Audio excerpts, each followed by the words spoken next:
le projet Faille. C'est un duo de Nicolas Labelle et moi. Et on fait un parcours chorégraphique sur la nervosité. C'est une première étape d'une recherche sur le système nerveux. Toutes mes créations, en fait, je cherche à comprendre la réaction interne, comment ce qu'on vit intérieurement se lie extérieurement. Et s'il y a une cohésion entre ce qu'on a vécu et ce qui est projeté. Puis à force de me questionner là-dessus, j'en suis venue à me dire que dans nos réactions, j'ai cherché autour des émotions, autour de les gestes involontaires, je me questionnais sur le langage non verbal dans mes autres créations. Pour ce projet-là, je me suis rendu compte que le système nerveux faisait partie de la réaction. Fait que si j'allais dans ses réactions, dans sa physicalité, de son hyperactivité à la crise de nerfs, j'aurais peut-être une réponse par rapport à ce que je cherche à voir dans la danse. J'aime beaucoup partir que le danseur ne sait pas du tout, surtout les premières heures studio, les premiers jours, il ne sait pas le sujet, puis il ne sait pas ce qui va arriver.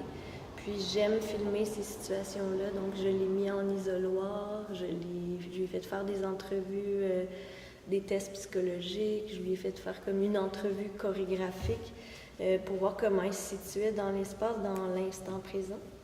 Puis à partir de là, ce qui émerge, ces gestes involontaires, ces tics, tout ça est devenu le langage de la pièce.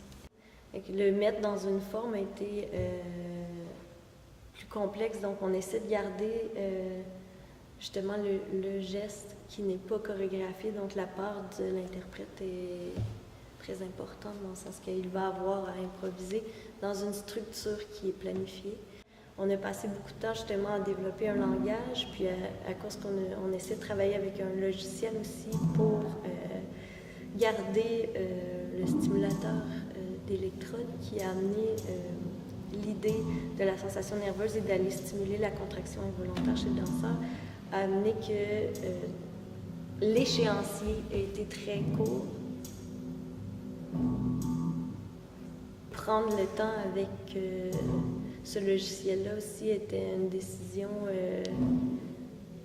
difficile dans le sens que ça prend beaucoup de temps dans les périodes de corps, mais on est content de la réponse qu'on a découverte.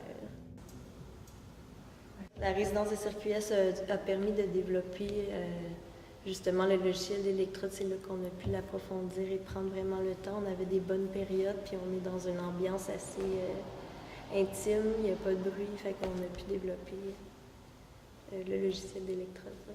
Puis j'étais honorée de profiter de cet espace. Surtout, on était beaucoup au studio aussi. Puis c'est un espace qu'on dirait que la créativité, l'œuvre apparaît.